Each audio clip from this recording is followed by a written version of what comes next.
Welcome to the 3Haunted podcast, where we bring you all things horror, supernatural, folklore, mythology, and all things that go bump in the night.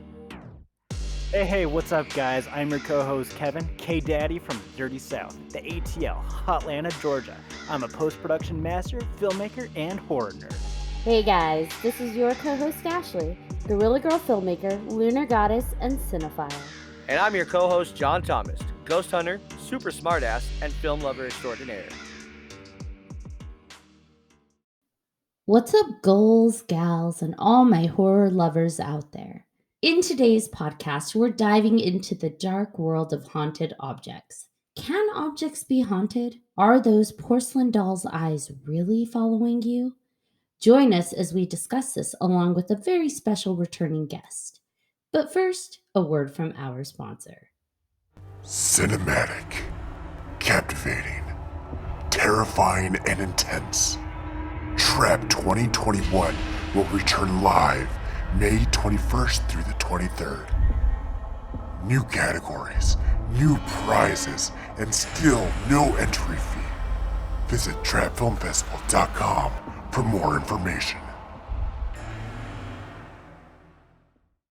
All right, and welcome back, everybody. Like Ashley said, we have a very special returning guest. It is Luana. How you doing tonight?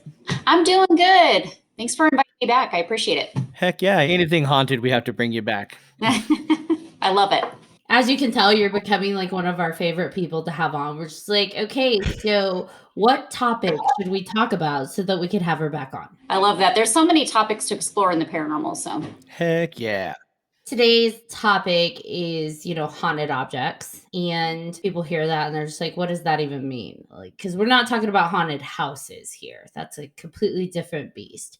So what do you guys know about haunted objects? Like, what's your exposure to that? Well, I mean, I think I can't really speak for everybody, but I mean, obviously Annabelle's one of the first ones. She's one of the more famous ones, actually, but yeah. Yeah, I was going to say Annabelle is the first one that comes to mind, not only just from from all the Conjuring movies and Warren films that are coming out right now, but just, back when I was doing a lot of the stuff with CSI, like doing research on paranormal and whatnot, Annabelle was always one of the first ones that would pop up. Yeah, for me, I think it's a lot of, obviously, like you guys already pinpointed, Annabelle is like a very famous one. I also think about there's pretty much like almost a business out there on eBay if you ever look at haunted items that people are trying to sell. And I don't know the legitimacy, obviously, of all of those items, but I've never actually experienced something like in my house that I bought that I thought would be haunted. But I've had some clients and some other people that have told me stories about things that they've had that carried hauntings. So, as we look at, are things attached or entities attached to homes and grounds? I mean, it makes logical sense that there could be objects that they attach to as well. I actually think the first time I ever kind of was introduced to that idea of like a haunted object was actually through Chucky. So as a kid, I watched Chucky and, you've got a spirit in a doll.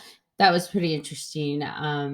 And then we see the evolution. I think I'd also seen a movie, Dolly Dearest, and that was, killer dolls. So dolls have never actually done it for me in terms of like being afraid of things. But definitely this bigger concept of haunted objects is it's a little alarming. I'm not going to lie. So just while we're talking about the dolls, I actually have a headless porcelain doll in my room. Don't know why, bought it, loved it. I was going to say, and why is it headless? I may or may not have taken the head off. Ladies and gentlemen, that creepy kid from Toy Story grew up to be Kevin. Yeah, the one who just like dismembers dolls. Sid, yeah. Yes. Sid, yeah. I am not Sid. Have any of you ever personally experienced a haunted object? Like, even if it was not in your own home, but just like on a ghost investigation or something like that. Have you experienced one? I have. It wasn't actually on an investigation. I was staying at my cousin's house. We were probably, I don't know. I was always over there. It was sometime between 13 years old and probably 16, 17. And she had these little porcelain clowns. And I swear to God, those things got up and walked and moved from the spots. We were sitting in the room just watching TV, and all of a sudden, out of the corner of your eye, you'd see one little doot, and then as soon as you looked, it would stop, and it wasn't in the spot that it was. It's freaking creepy, man. I don't even know. But yeah, that was my experience right there with that one. Well, actually, earlier today, I'm not gonna claim it's ghost, but it's ghost. I have a baby Yoda stuffed animal that's sitting up on a shelf, and nowhere near a vent, nowhere near the ledge. And then I was in my kitchen just grabbing some water or something, and all of a sudden, like I just heard this thud. It scared, like I jumped. I was totally thrown off by it, and I looked over, and baby Yoda was on the ground, like sitting in the middle of the living room. And Kevin has no pets, correct? No pets. So I'm not saying it's ghost, but I'm gonna do like the aliens hand gesture, like it's ghost. He just wanted chicky nuggies, man. That's all. What about you, Luana? Have you experienced on any of your investigations like haunted object? I have not had any experience on investigations. I've had, clients talk about some of the objects that they were questioning, like activity being around certain objects. Like one client had a case full of just different things on display, and I don't know why it always seems to be a doll, but there were dolls in there as well. That they speculated maybe there was something tied to that, but nothing that I've actually experienced on site during an investigation. Just, as we talk about things that seem haunted, when I was a little girl, my cousin had this doll. I was staying the night at her house. And again, this is I was very little at the time. I can tell you, I don't know if it was my imagination or, my gut told me it was not a good feeling. That's all I know from my age. But I had this doll that I wanted to sleep with. I was like, this is a really cute doll. And it was like a little Eskimo doll. It had like Eskimo furs. And I just remember falling asleep, and this doll, when I woke up, it was just such a frightful experience. But this doll actually had the crying sound, it actually cried. I think the doll was made to do that, but it would not stop in the middle of the night. And it was really creepy. And I remember I had to get rid of the doll. I had to put it in, she had this little, it was a little cubby hole, in her room that that her dad and mom built her. That was a little closet almost, but it was a little fort that they made for her. And I had to crawl over and put the doll in there because it just, all night long, I'd wake up and this thing would be crying, and it was near me, but it was just weird and eerie. So that was about the most, the extent of my haunted items that I would say could be. I don't know for sure, again, if that was just more imagination, but I know that as a kid, it was terrifying. But just outside of that, it's just really what clients have helped me understand, or objects in their houses that were haunted, is really the extent of my experience with it. What about you, Ash? Well, sometimes I wonder if the reports that people talk about on objects being haunted, I wonder if the object is actually haunted itself, or if they're experiencing a larger haunting that's just happening to impact objects. Because I know in my own personal history, I don't know if I've ever experienced an object or encountered an object that was haunted, but I've experienced weird occurrences around things, the same item, but I do believe the house itself was maybe haunted and not the item, if that makes sense. When I was in high school, my brother had one of those awful Furby dolls. And someone had given it to him, and he kept it on his dresser by his bedroom door. So I would hear it, just randomly go off as he would walk by throughout the day, and just got used to the Furby. Well, it was 2 or 3 a.m. I get up, it's pitch black dark. I don't turn on lights. So I'm walking across the hallway from my bedroom to the bathroom. All the lights are off. And as I'm walking to the bathroom and going to open the door, I hear in silence, because everybody's asleep, all I hear is the Furby go, "Yum."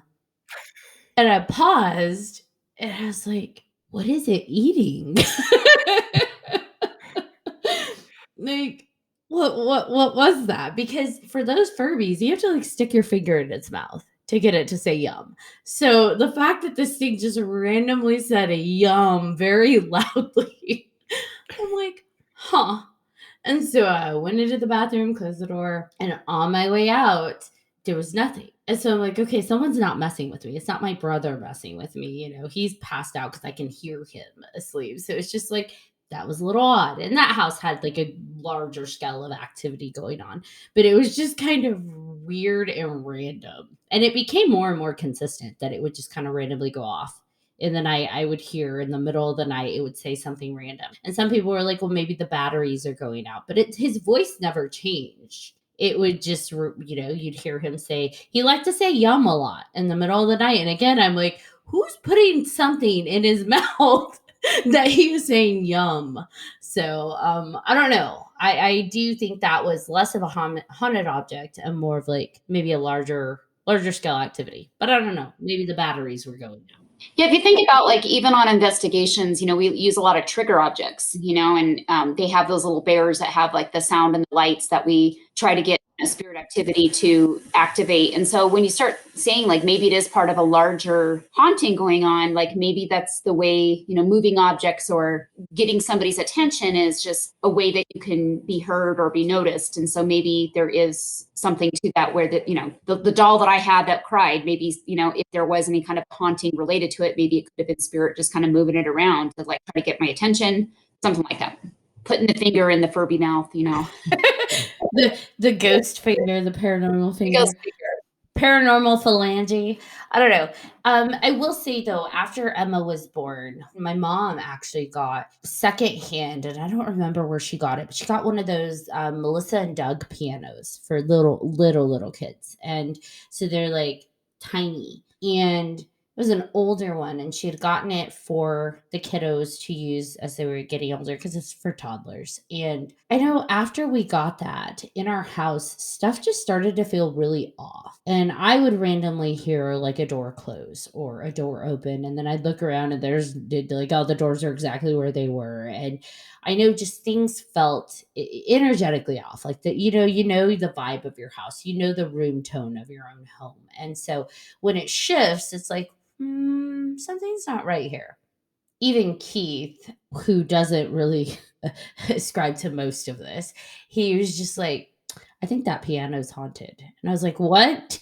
You don't think that things get haunted? And he's like, I think I'm just saying, I think that piano's haunted. And, the kids, we had it for a while and the kids had a good time with it. We eventually, gave it away because they didn't play with it anymore, and nothing, on a large scale happened, but there was always just something in the energy around it that was off. And at some point I considered just like cleansing it or something, but I'm like, I don't even know. Can you exorcise an object? Well, that's a good point. And if you think about it in like the reverse sense of like sometimes objects bring calming or peace, like, is it the intention that people put into it? Like people that their belief system is, maybe around religion, and, you get this crucifix that's been blessed that they hang in their house that they feel protected by. So they feel something from that object, or their belief system allows them to feel more at peace with that object in the house. So maybe it could be intention. And in the reverse sense, maybe there's, good and bad, right? Objects can be protective, or maybe objects can be scarier, a little bit more of things happening or a darker feel to it. So is it intention sometimes? Is it something attaching to it? I don't know. To me, it felt like grief almost, like that, just a shift of sadness around the object. And so that's why I think I just didn't even bother to like get rid of it or anything like that, because it's like there's some sadness here, and yeah, there's some weird little things going on, but nothing major. So I just honestly figured maybe there was a sad event that occurred in its previous home and it was kind of carrying that energy with it, but I don't know. It's almost like the object itself acts as a radio antenna or a conduit of sorts, and that just absorbs in the energy. So it's not necessarily maybe the object itself, but like what's drawn to that energy from what happened around it and what people put into it. I just think it's funny that most of the stuff's usually from like a secondhand store, or if their store is handed down. And so it's always like, I don't know, obviously somebody who had it before, maybe they were experiencing something. They're like, you know what, screw this, I'm out, I'm going to get rid of it. And then some other sucker comes along and like, oh, that's really cool. And then ta-da, you're possessed now. Just kidding. You got all kinds of crazy stuff happening. And so...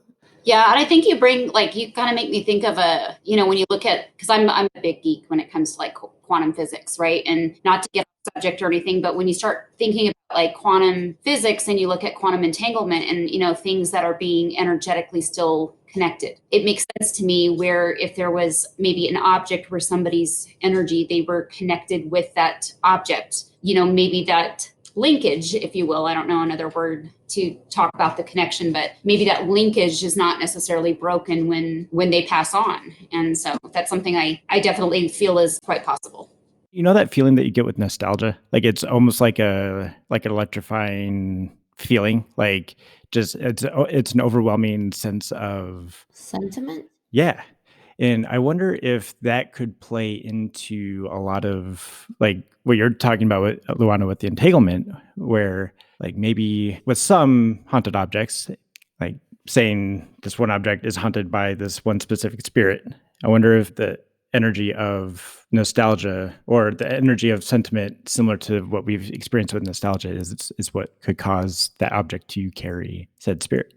Well, everything also, when you look at investigating in the paranormal, you have your residual energy. If there's like areas with trauma, like high amounts of trauma, it's like an imprint in the location. So could your energy or your emotions or trauma or anything like that imprint on objects as well? I would speculate to say absolutely. So I was thinking about what you said, Kevin, about the nostalgia and sentiment and that tying into objects. And, I think exploring that just a little further, when we look at traditionally haunted objects, you don't typically find objects that people can't form connections to, which is why I think that we do find haunted objects that are in the form of like teddy bears and dolls. And like Luana mentioned, a compass. And I had seen something online about like a mirror that this girl's dad had given her, and it meant the world to her. And so when she passed, they claim that she haunted this mirror. And so it's like there is something to that idea of things that are sentimental to us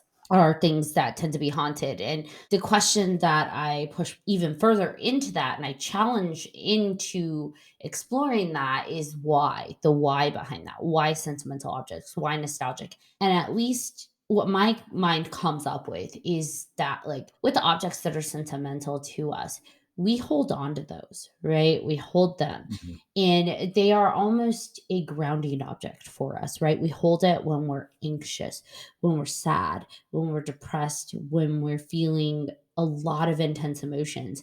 And without really thinking about it, we tend to funnel that energy into those objects. And they hold that space for us. They hold that excess emotion. And emotion is energy, right? So it's like they hold that excess energy for us. And so we're constantly, depending how long you have an object, we're constantly funneling into those objects. And that's not to say that the object is then carrying negative emotion, but it's carrying that energy that is strongly tied to our intense emotions. And so I wonder if that's how that link is created, that quantum link, if that's how it's created, because that is our grounding object. We are constantly extending our energy into those objects and they're holding that for us. So then when someone passes, perhaps that link stays, right? It doesn't just destroy, it stays. And maybe that's how spirits are able to linger or stay connected. Or even if the spirit doesn't linger, maybe that's why some objects continue to carry that energy, right? They carry that awkward sense of grief or sadness or something feels off. I don't know. It's almost like the object is charged. Yes. When I was doing some research on some of the most haunted objects, I came across an actual set of, well, not a set, but I guess bunk beds that these parents had bought in the 80s for their two kids. And as soon as they brought the bunk beds home, their son, who never really got sick, he fell ill really quick. The daughter started claiming that she saw a witch standing over her and she was on the bottom bunk. They also had seen like doors were moving, lights turning on and off, and all the stuff stopped happening after they destroyed the beds. And they dealt with it for like 9 months. And then they're like, no, let's just destroy the beds. And then everything was fine. So it's weird that bunk beds, of all things, would be haunted. One of my old babysitters for my kids, she actually told me a story, and this is long before I was even a paranormal investigator, of her son who had, he was like walking down the street in his neighborhood and passed by this box of like old photographs and titles. It was like property titles, and they were all old, like antique kind of stuff, like 1800s kind of titles and stuff. And so he thought it was really cool. And he was like, they were just sitting out in the trash. And so of course he picked it up and took it home, like thought it was neat stuff to have. And shortly after he brought it home, now my babysitter claims that she saw this with her own eyes, that things started happening and they actually saw like an entire family like manifest, like when it was just like a very dark feeling. But this family, what she describes is that they couldn't hear them. They could see them and as if they were trying to communicate, but they were like, I don't know if it was like dimensional thing, but it was so intense. And they finally had to get rid of these pictures and photographs because it was scary for them. But they said it was like an entire family that appeared before them. And the son started noticing it like a couple of days after he brought these items home. And then my old babysitter went over and saw it with her own eyes. And it was very bizarre. So that was one of the stories I've had of somebody that has experienced it. I guess it explains why it was probably sitting out on the curb. Somebody else probably experienced maybe something like that and decided to get rid of it. But Right? I mean, one's okay, kind of, but you get a whole family. No, thanks. It makes me wonder why there aren't general rules. And I know you can't have rules to the haunted objects world, but why there isn't a consistency? Because, upon researching this, you read about how like destroying haunted objects will, get rid of the spirits attached to it, right? And hopefully they pass on or whatever, but they stop haunting you. But then I read about Annabelle and it's like, well, they don't destroy her doll because then the evil spirit escapes and possesses something else. What's the difference? Is it because there's like a spirit attached to an object, and once that object that was claimed by the spirit is gone, the spirit goes? It's like an attachment versus a possession of an object? I don't know. I guess I don't quite understand that. I don't understand it either. And I don't know, like I said, if it's what each person is experiencing is something that energetically they feel, like empaths. I was thinking about the bed, John, when you were saying the bunk bed that they brought home, like I can see if somebody was really sensitive, maybe or intuitive, right? They're kind of interchangeable terms, but maybe they felt sick when they laid in it, whether they physically were getting sick or not. Maybe they felt that impression. So maybe they felt that energetic residual energy that was attached to that item. When you start looking at like things happening, like Kevin's Yoda doll coming off, like moving or something, like is then something moving that. So is there actually an intelligence associated with that item, or is it the imprint that it still carries based on other factors, like again, trauma, or like, as you were saying, Ashley, like when we attach to something, like we emotionally are connected to it in some way, does that imprint stay and do other people pick up on it and tap into it? That makes sense.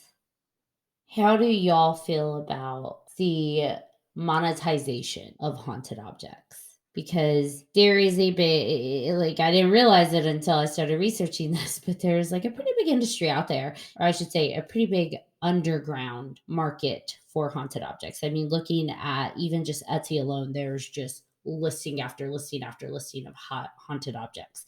For me, the thing that disturbed me the most when I was looking at it was not so much that people are selling haunted objects, whether they're real or not. The fact that they're selling haunted objects, okay. But I found some listings where people are offering to create haunted objects and then sell them. And to me, that just like screams so many unethical practices that have to probably go through like attaching a spirit to an object, right? Like that, how do you even get consent? Like, hey, spirit, you want to attach to this doll and then I'm going to sell it? I doubt that's a thing. So the fact people are willing to go through rituals to attach spirits to objects and then sell it, like, I don't know how I feel about that, other than I don't think I'm okay with that. Yeah.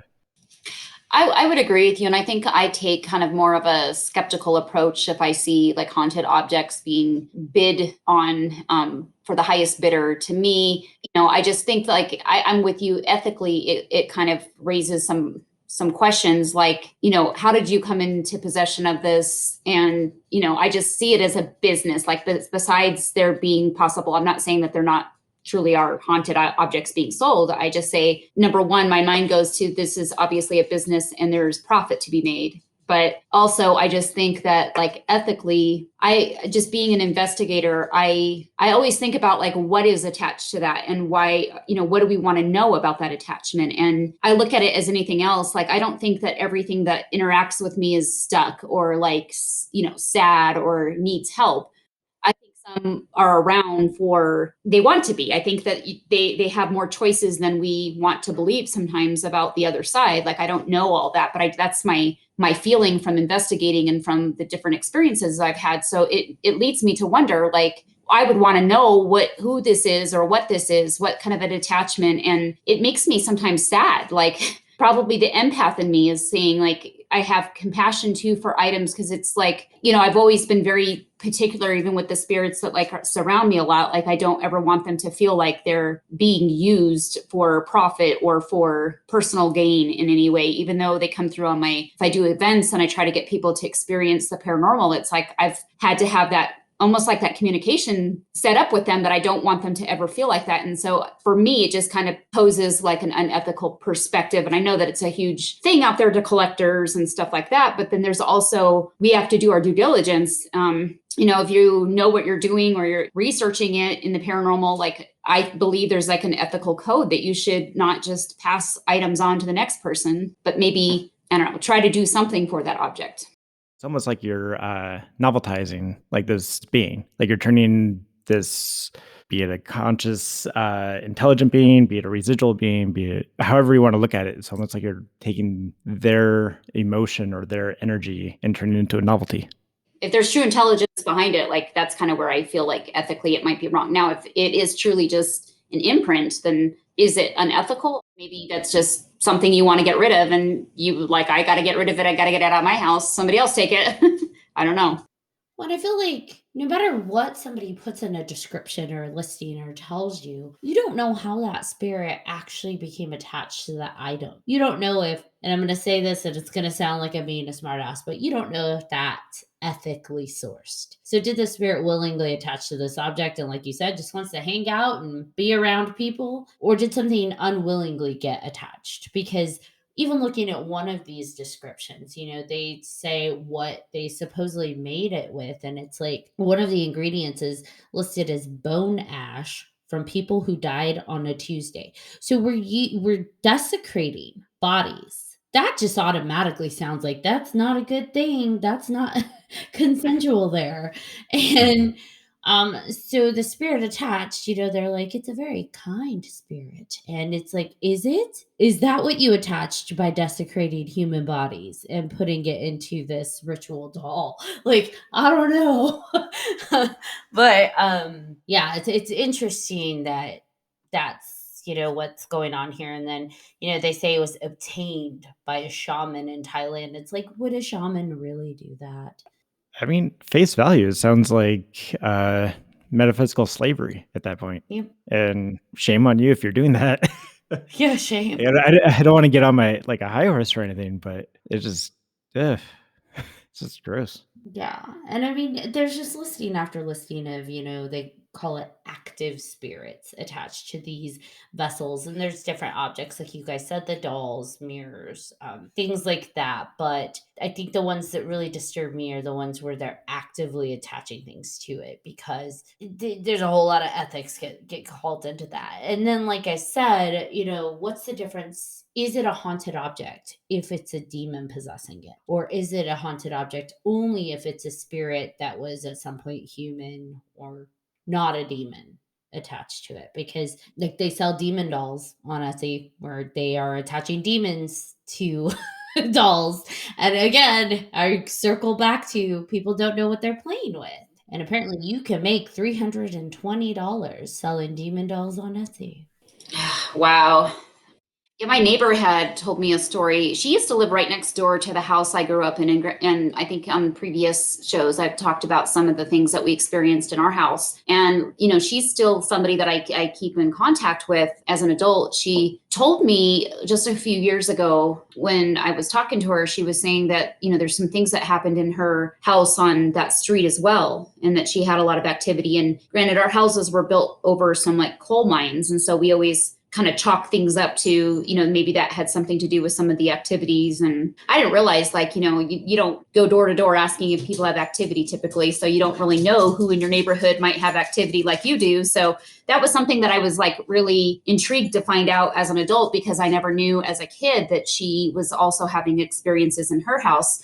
But one of the things that she did tell me is that when her son was little, she went to redecorate his bedroom, and she decided to go look for these some new artwork and stuff for his room. And he was really into planes at the time. She said she found these like framed, I don't know if they were at like some kind of like a flea market or something, but they were framed pictures of airplanes. And she thought that that would be something really, neat to have in his room. So she bought these framed up pictures and brought them home. And when she put them in the room, she noticed that like within the next couple of days, energetically, the room like shifted, and her son started encountering nightmares. He started waking up in the middle of the night crying. And he kept saying that he was seeing a pilot, like and I think like he was younger, but he knew what a pilot was. So he was trying to describe to her that the pilot was pointing to the picture. And anyway, she ended up trying to go into his room one night because he was crying. She was downstairs. She made it to the top of the stairs and to the end of the hallway where his bedroom was. And she said it was like almost like an energetic boundary. Like she describes like not being able to just go through the door. The energy was so strong. She said every hair on her body was like sticking up, and she was trying to get to her son because her son was in the room crying. And she couldn't get through that barrier. And finally, like she got her son to get up. She got him out of the room, and she took him downstairs, and she told her husband, like her husband was like, okay, this is not okay. Like something's happening. And he kept saying like there's a man that is pointing to the pictures. And she's like, I just want the pictures out. Like she had made the determination that like there's something with those ever since they had put these objects up on the wall, this activity had started. And she had told me that, it was getting close to trash day. So they took it outside immediately and they put it up against the house. She put them up against like on the side of the garage. And then there was the driveway, so they had the driveway down to the curb. She said by morning they had moved. Like they were down close to the edge of the driveway. Like she didn't know. She's like, there's no way the wind could have carried that easily, at least. So that was something that she just wanted to get rid of. But I just thought it was interesting how she described not being able to actually get to her son, and that he kept talking about the man that kept pointing to the planes. And she drew the conclusion that it had to have been maybe either some pilot that knew the model plane. I don't know if it was their plane, but there was some kind of a connection there to the pictures. She got those secondhand, and here we circle back to thrift shops. And I'm not saying thrift shops shouldn't exist, but kind of like what we're talking about with what we're finding on, the internet with what you can buy and what links people are willing to go through to haunt objects and sell. It makes you wonder what you're stumbling across in thrift stores. You don't know the history. So it's like, wow, this mask looks really cool and it's an antique. May have a demon attached to it because someone put it in there to sell on Etsy 10 years ago. I don't know. I just think for me, I've always had probably an abnormal concern when it comes to that. So like I love going to antique stores and thrift shops and looking at things and just, wow, that looks so cool. It's like history. It is history. But there is a part of me that is reserved and says, I don't know the exact history of these objects. I don't know what I'm potentially bringing into my home. And by being afraid of that, or having that fear, am I then also pulling that in? Because I think some people are kind of buffers to the paranormal and buffers to that kind of activity. So they can get stuff like that may have had an object, a spirit attached to an object and never experience any of that because they buffer it so well. But for me, it's like, because I have that concern and that fear, am I then that door is open? So the spirits are like, heck yeah. Hello, Ashley. I remember my ex and I went to a thrift store in Colorado once that it was a single level, but above it was an old folks home, and it was owned by the same people. Like I remember walking in there with her and just being smacked in the face with just this overwhelming sadness There is an unknown when you buy things from estate sales or you get things from thrift stores, because how they came across those items doesn't tend to be like happy. Oh, I'm giving this away. Let me take it to the thrift store. Usually someone passed away. So there's a lot of history behind those objects and potentially emotional connection from its previous owner. Maybe. I don't know. I have a question for you, Luana, because you're a paranormal investigator. One of the items that I found online that's being sold is a vintage haunted Russian spirit doll. And a few of the items I've seen, just kind of perusing through the lists, have said that a paranormal investigator friend sent it to them, and that they go to antique stores and thrift stores because they can feel if spirits are attached to the objects, buy them, and then either sell them themselves or give them to a friend who then sells them. So my question to my paranormal investigator friends is that a thing to do? Like, if you were at thrift stores and you're connecting to these objects, is your first inclination, let me give that to a friend who likes haunted objects and they're going to sell it? Personally, for me, I would say no. I go back to recognizing that a lot of the cases I've worked for, residential cases and things of that nature, usually people are scared when they experience activity, and trying to coexist sometimes with hauntings is not easy. And so I think as a paranormal investigator, when you've truly done your part to understand hauntings and to understand, I feel like it's more of a calling for me to help people that experience these hauntings to understand, can they coexist with what's there? I wouldn't want to put anybody in a situation where they're now using that to subject other people to hauntings. I don't know. I just feel like, I think it's great if you have like a hobby, but I think if your hobby is to find collected or haunted objects, then you need to like get in touch and figure out, like, if you're experiencing hauntings and that's why you're fascinated with it, then go do your research and go to your shops and find objects. But I can't imagine if you're just passing them along and selling them to make a profit. Again, I feel like that's negligent in the field. It's my opinion. Just to piggyback on that, I remember reading about a traveling mini haunted museum. And there's also other like brick and mortar haunted museums as well that showcase various items and various artifacts or things that claim to have attachments to it. How do you feel about that? I think that the question I guess I would is how are you getting these objects? And if like, let's say you look at the Warrens, didn't the Warrens have objects that they collected from different cases, and they needed to do something with those items as they tried to resolve activity? And so I think that if you're collecting them for that reason, to get them out of the hands of people that wouldn't do well with those hauntings, I guess the question becomes, what do you do with them? Do you destroy them? How do you destroy them? So I can see that there comes a point where somebody has items that they're acquiring. To your point, if you've got items and you don't want to keep them and you're not going to destroy them, yeah, pass them along to people that do. And we do have a curious nature as humans. So in that traveling museum, obviously that's going to draw attention to people who are kind of like, ooh, it's haunted. It's just another version of a haunted house, right? They hear haunted objects. It's a haunted house. Mhm. Man, that's a hard one because it's still monetizing and exploiting spirits, dead people. I mean, let's just call it what it is. Spirits are dead people that we know of, right? And so haunted objects, if they are haunted by spirits, we're exploiting deceased individuals. And I don't know how I feel about that. I don't think I feel too good about that. But in the same token, what do you do with these objects that are already haunted? My concern is when it becomes such a commodity that people start intentionally haunting objects. When the ethics become, okay, I came across a haunted object and I made a haunted object. I desecrated a grave. I desecrated these bodies. And now I'm making money off of that. Like, that's kind of I feel like that's where it could become a slippery slope if it becomes a more intense commodity. And I worry that that's a potential as, our mainstream pop culture embraces horror more and haunted things and that thrill of being afraid more. That could be a thing. And are we really looking at it from the perspective of whoever is intentionally trying to haunt these objects, I mean, how would they feel if that was their mother or their brother or their son or their daughter? Like, would they be okay if somebody else did that to their their deceased relatives? Again, you have to, maybe they're shielding themselves from, these were once living individuals, and I'm using, human remains or skull or bone fragments or whatever it might be. But I think there's a problem with that. I think there's some ethical things with not really understanding like that was a living person.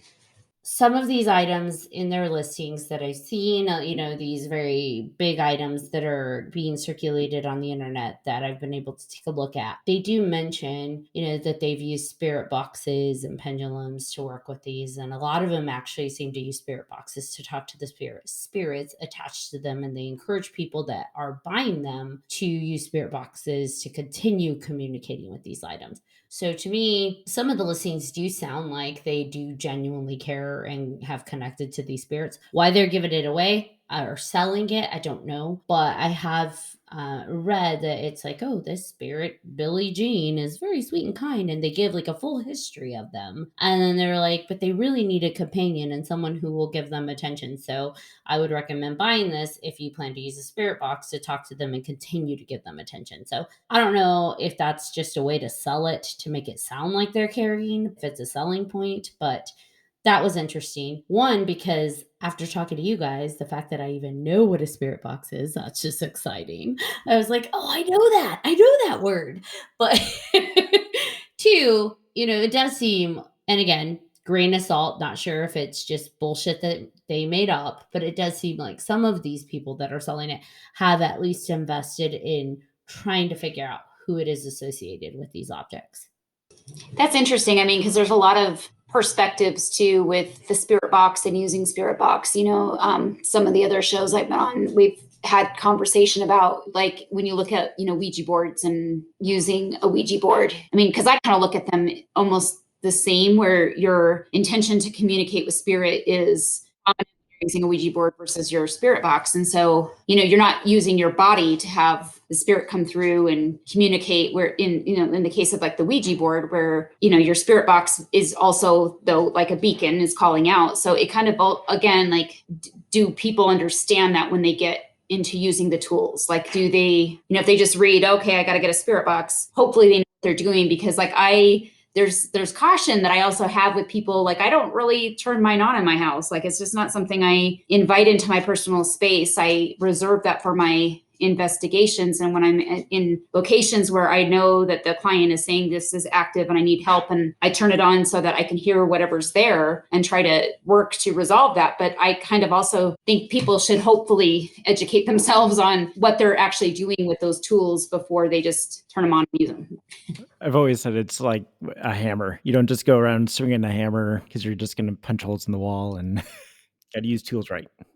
Challenging myself. I think about, okay, I'm not feeling this idea of monetizing off of and exploiting haunted objects. But in that same vein, does that then mean that I have a problem with all of the hotels that do ghost tours and all of the paranormal investigative events? Is that exploiting spirits and ghosts? And so it's like, well, maybe it's not. Maybe I'm being a little too hard on this idea of selling haunted objects and, I guess, monetizing off of it. Because at the base of it, if someone was murdering people to create a haunted house to then sell admission tickets to, yeah, that would be not cool. But I guess if you're trying to educate people and trying to just invite and show what's already there, then maybe it's not so bad. I don't know.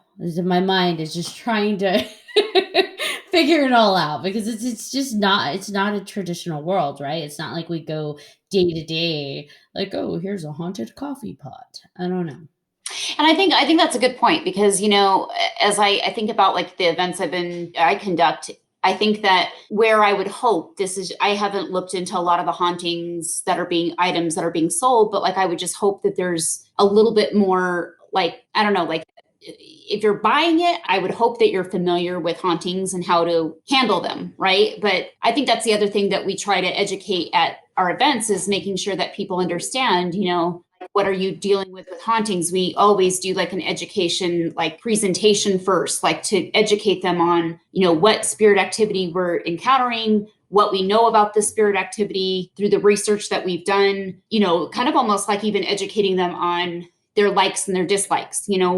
Are they interactive? Are they kind of like, there was one spirit that we used to interact with all the time that was just, he wanted to be left alone.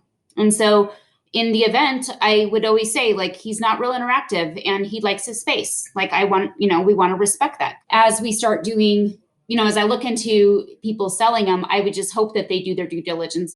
I get people need to make a profit on certain things if that's their livelihood, if that's really truly their job. I don't want to, again, judgment. I've already given my opinions on what I think is ethical and what I think is unethical. I really can't get on board with people intentionally haunting items. But I would just hope that there's just a due diligence on both the buyer's part and the seller's part of what they're educating the next on. That somebody just that thinks it's cool, because I see that a lot with the paranormal and people that have come to the events, is it's like, oh, I just want to go in there and I just want to be like Zach. I want to get this activity and I want to, and it's like, it's really not like that. Like, you got to, let's have some like guidelines and boundaries and stuff. So hopefully that's all I would say, is that there's some due diligence on both parties. Yeah, I'm with you. And I think that's what that boils down to, is respect. And a piece that you mentioned really I connect to is this educational piece. I think that's why I'm not as thrown off by this haunted circus or haunted museum that you were talking about. It's still a space of education, right? People are able to come in and they experience whatever it is they're experiencing. They learn about the items that they're going to learn about, and then they leave. They go home. They don't bring it home with them, hopefully. I don't know. Hauntings jump from objects to people. Maybe it went from the doll to your keys. But I will say that I think the part that kind of continues to rub me on the wrong way just a little bit is this idea that the seller doesn't know. You can go off of what you learned on the spirit box, but at the end of the day, unless you put the spirit there, you don't know how that became haunted. You don't know the complete history behind it. So when you're passing it along, you're kind of liable if something goes wrong, right? To some extent, at least on like a spiritual level. That's funny.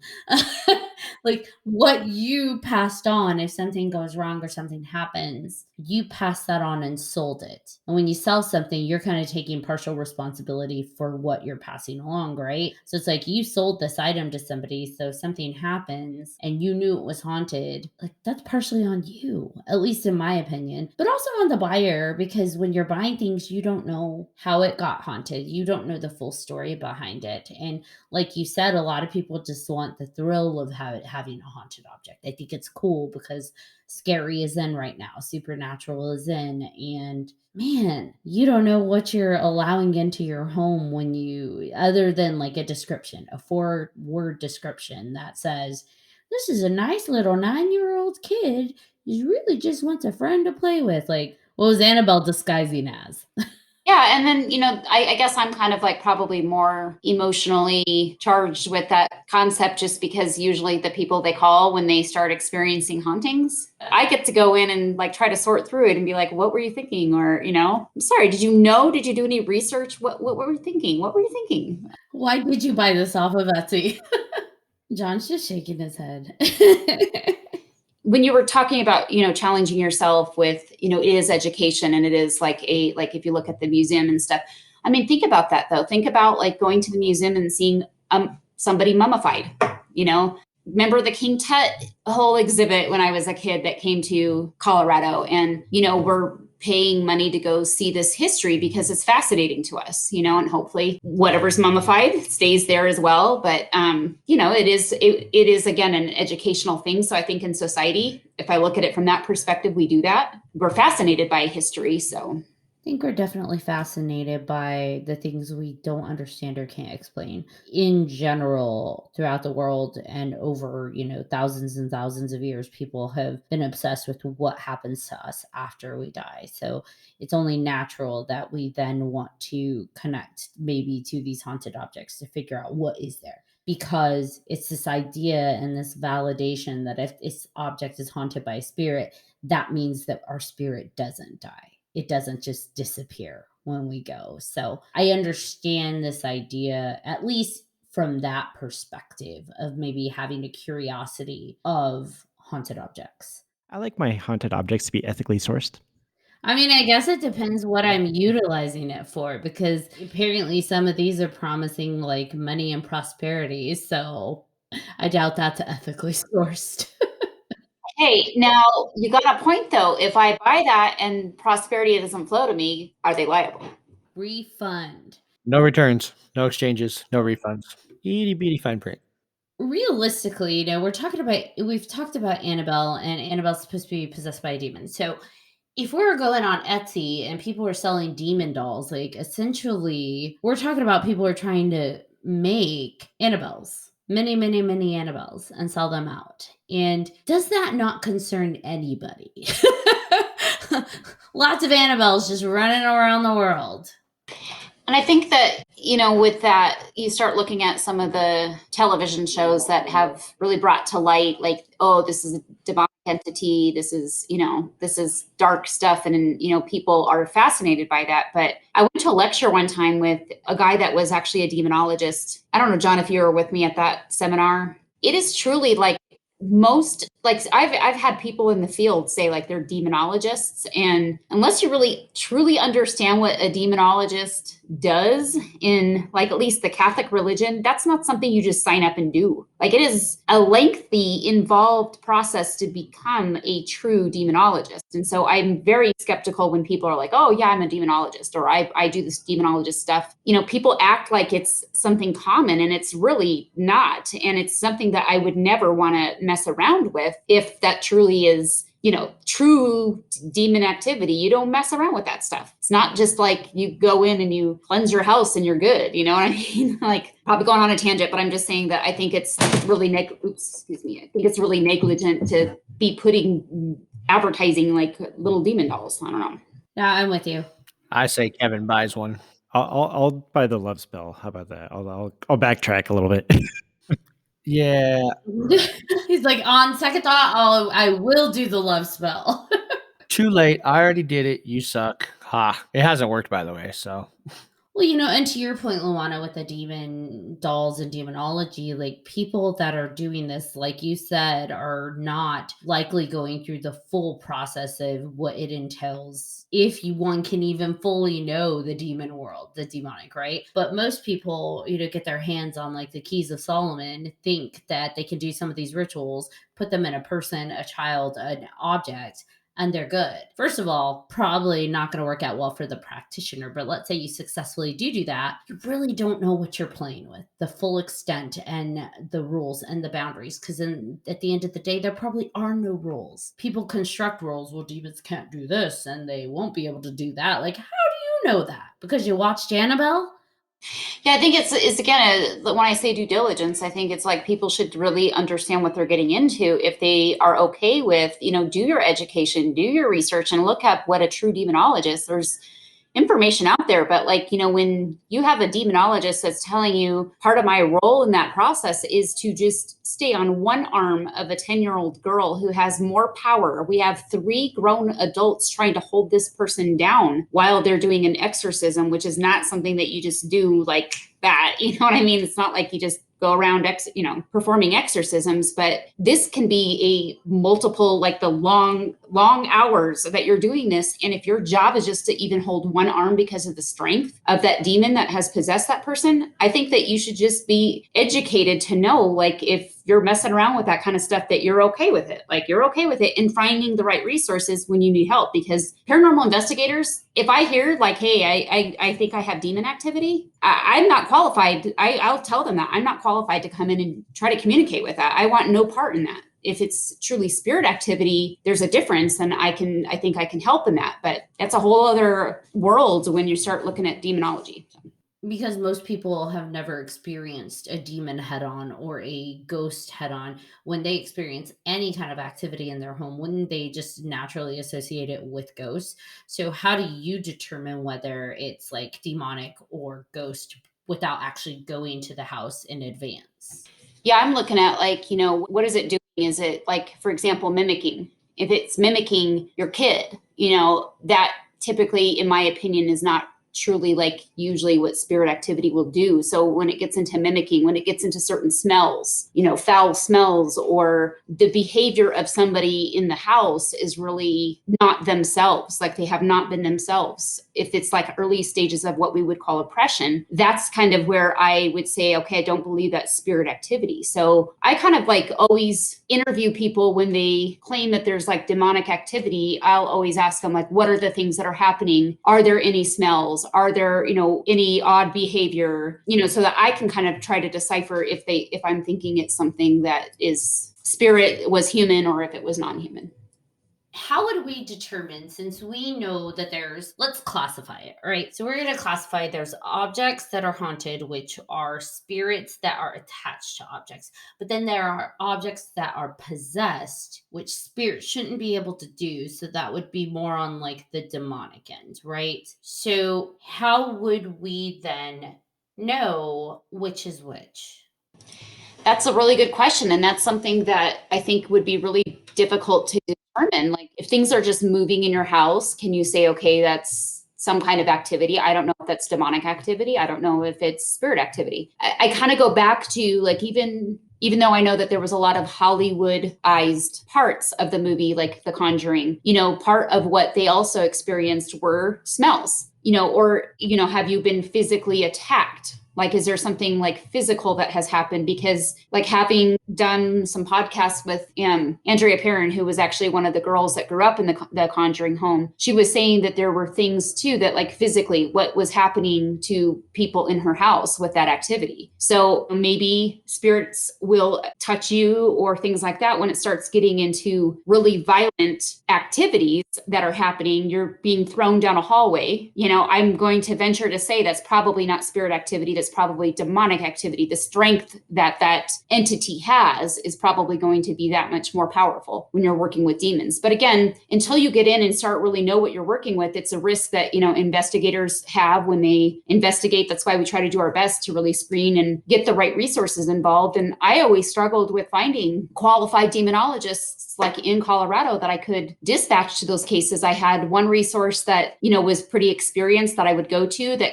I felt was kind of more qualified, but truly like you just have to try to screen everything and figure out like, are you being physically attacked? Are there certain smells that you have? Is this particularly negative? Is it mimicking people in your household? Because those are things I would not associate with normal spirit activity. I mean, do you guys agree with kind of how I would screen things? Because I mean, if you guys have a difference of opinion too with what you would look for with activity or, reported, when somebody's reporting hauntings.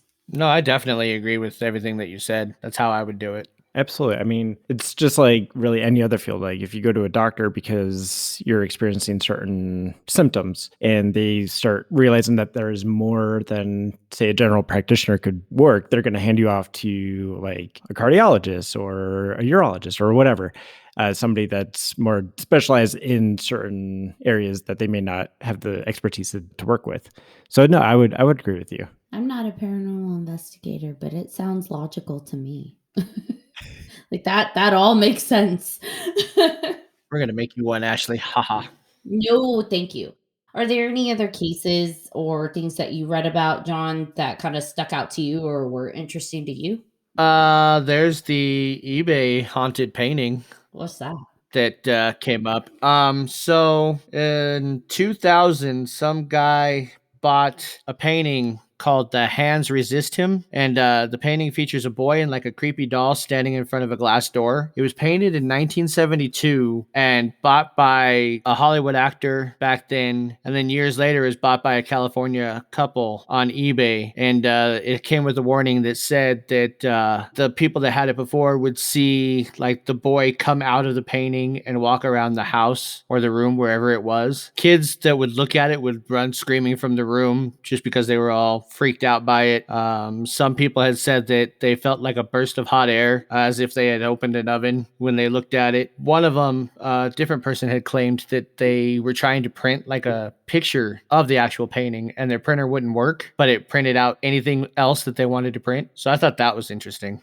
You know what doesn't make sense to me about these like accounts of haunted objects, especially with something like that, why are these objects being sold? Like, obviously, they got rid of it because it was disturbing to them and alarming, and they didn't want it in their home. Why aren't people destroying them? Wouldn't that be like the logical thing? Like, this thing is really disturbing me in my home, in my family, and it's alarming me. Why aren't people throwing it out or setting it on fire or whatever million things you could do? It feels like a gimmick to me. Like, well, it's sold on eBay, and then the celebrity bought it, who then turned around and obviously sold it to another couple. And it's like, but guys, this guy comes, this little kid jumps out, and there's heat, and there's this. To me, it just feels like a gimmick. Like someone's trying to bank off of like people who want haunted objects.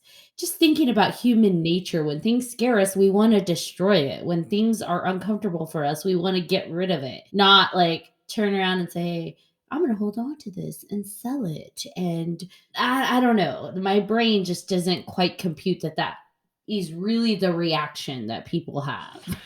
I'm with you. I think we live in a society that's like so wanting to profit off of things like the Jesus in the toast. I'm going to sell that on eBay, or my cornflakes looks like, whatever. And that you see the amount of money that people make, and I think there's an element of that maybe. And I was thinking, like, what would I do if I truly came across a haunted item like this that I obtained from somebody who I helped on an investigation? I would be destroying it. I don't know how you destroy it, but go to a landfill, throw it in the landfill, burn it. I don't know, but get rid of it so that somebody else can't experience it. Exactly. Especially with a painting. My first thought would be burn the shit out of that thing. Cut it up, do something, get rid of it. Makes me wonder how many haunted objects are in landfills. Haunted landfills. Didn't we hear a story about that? Yeah. Maybe that's what they did. Maybe that's where they all end up, and why that house had so much activity right next to the landfill. I totally am open to that theory. I mean, that makes more sense. People throw these things away that are disturbing them. And, well, it's all ending up. Maybe we're creating like little baby vortexes of energy in all these landfills because these haunted objects are going into these landfills. Now, that's a story, Kevin. We should continue this conversation off air because I like it. I want in. That makes more sense to me than this idea that something as disturbing as that is suddenly being sold on eBay and then sold to a celebrity who then sells it to a couple, and then it's for sale again. And it's like, why are they selling it again and again and again? Is it because they're scared, or because like, it's a dud, didn't work, let's try and get some other sucker on the line? The painting really is creepy, though. You'll have to check it out. It's gross. I'm sure it is. If something is realistically really haunted, I am a firm believer that energy is attached to that object and carried through it. So you taking a photograph of it, you're potentially continuing that link. I mean, you guys have experienced that when you go on investigations, right? You take pictures of things, of rooms, and then you go back and revisit it and experience that same rocking energy years later when looking at those photos. I mean, it's just like Rubber the Doll down in, what is it, Key West? Yes. If you go there and you take a picture of them, you have to ask the doll for permission to take its picture. Robert the Doll actually has a Facebook page too. And yes, I am on his Facebook page. I am too, and I'm scared to unfollow it. Exactly. Just to be totally blunt, like just because. Yes. Not that I want to. So, fun fact, that's actually being sold on Etsy as well. Pictures taken at that location. I saw that. People they went, took a bunch of photos, and now they're selling those. Nope, that's their bad juju. People have like had accidents after taking pictures without permission and all kinds of other bad shit. But Post Malone had went to go visit Zach's museum in Vegas, and dumbass touched the Dybbuk box. Oh. Yeah, and he had issues with that. And the Dybbuk box is another crazy freaking thing. Well, now you have to tell me what it is. What is that? They made a movie on it.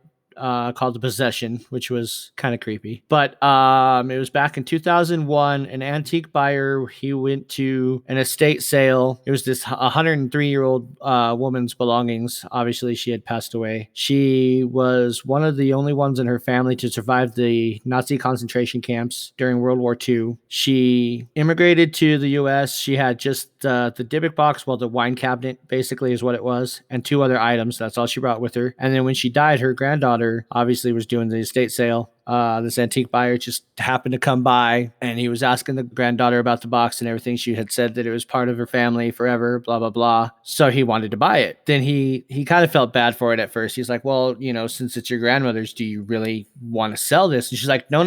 You made the deal. You take it, you buy it, you're done. Like, that's no more. So he took it back to his shop, and strange stuff started happening. Yeah, that kind of reaction is not concerning at all. Not a red flag. Right? No, like, nope, it's yours. Take it, go. Yeah, exactly. So he took it back to his little shop, and his assistant was experiencing all kinds of stuff down in the basement where he had it. Like lights would turn on and off, typical haunting stuff like that. She told him about that and it freaked him out. So he gave it to his mom as a gift. Here we go again with the whole gifting and redoing stuff. As soon as he gave it to her, she suffered a major stroke. So in the hospital, she spelled out the words hate gift. So he kept trying to give away the box. Nobody would take it. Or when they took it, they would give it back immediately because people were having all this different stuff happening. Once he got it back, he had recurring nightmares, and anybody in his family that had been around it were having the same nightmares. So finally, he decided something paranormal was going on with it. He started looking it up, trying to get information on it. He fell asleep at his computer. When he woke up, he felt something breathing down his neck and saw this big-ass shadow figure dart out of the room down the hallway. And of course, that's when he decided, hey, I'm going to put it up on eBay. So this guy named Jason Haxton was a curator of a medical museum in Missouri. He bought the box and then later wrote the book that became the Possession movie. So John, am I understanding now that this is in a museum? Zach has it in his museum in Vegas. And what were you saying about somebody touched it? Post Malone, the rapper, he was in there doing an investigation with Zach, and the dumbass touched it while they were in there doing the investigation, and he had all kinds of bad luck after that. So why would, I guess, again, due diligence, like why would you put something, was it only touchable because they were doing a private investigation? Yeah, it was just him and Zach and Ghost Adventures and everybody else. They were doing the investigation, and yeah, there you go. Yeah, because I'm like, if you know that this thing is not good, why would you even? Right, and I don't even think Zach knew that he touched it until they went back and looked at the evidence. Zach needs to do what the Warrens did with Annabelle and just put like a giant "do not touch." Like, I think he has that now. Actually, I think it's okay. encased in glass. But is that enough? Like, is that really enough? If you know something is truly to the point of causing actual damage in people's physical real lives, is it enough just to put it in a glass case? At that point, is it then your responsibility to take it away from the public? If you can't destroy it for whatever reason, why not lock it away? Especially if it is something that is causing accidents, physical damage to people. Curiosity is just too much for people sometimes. So even a glass case, is that enough? You said that the guy who owned it, his family that were close to him were being impacted by it. So if they didn't even touch it and they were being impacted just by proxy of being connected to him, is a glass case even enough? I think we're back to monetizing and glamorizing things that are irresponsible. Agreed. And by we, I mean Zach or whoever it is this person is that has the box. I still want to go to the museum. Just saying. I'm sure you do. Field trip. Let's go. Stay far away from me when you go. No, come on. Let's go. Good. Vegas, baby. Don't buy anything off of Etsy. Just be mindful of things that you've purchased if you don't know its background. Just be mindful. And don't call me if you bought anything that you have hauntings on. I'll take that call. Educate yourself. That's always important, especially when it comes to the supernatural. Educate yourself. And even on a bigger scale, your personal space is your sacred space. So just be mindful of what you are inviting into your personal sacred space, whether it be what you're listening to, what you're watching, or what materials you're buying to bring into your home. Everything is going to have an impact on your energy. So just be mindful and love yourself. Aw, that's my little PSA for the day. And if you have kids, you have to be especially responsible what you bring it into your home because that affects children more than it does adults. Agreed. Yes. Just revisit Luana's story about the pilot. It impacts children more than it does adults. So, well, wow, this was a really great conversation. Thank you so much for coming onto the show, Luana. We are definitely going to have you back again and again and again because we love you and you're amazing. Thank you guys for having me on again. It's always fun talking paranormal with you. Thank you so much, Lou. Heck yeah, man. Thank you. Well, I mean, after talking to all of you, I really do feel like that porcelain head is watching me now. So thank you, everybody, for listening. And thank you again, Luana. It was a great episode. And I am your co-host, Kevin K. Daddy. I'm John Thomas. And I am Ashley, Lunar Goddess. And as always, if you have any questions, comments, episode suggestions, email us at 3hauntedpodcast@gmail.com. And if you haven't done so already, follow us on our social media and hit that follow button. You don't want to miss any more haunted things. Or supernatural, or metaphysical. And P.S., it's aliens. Aliens.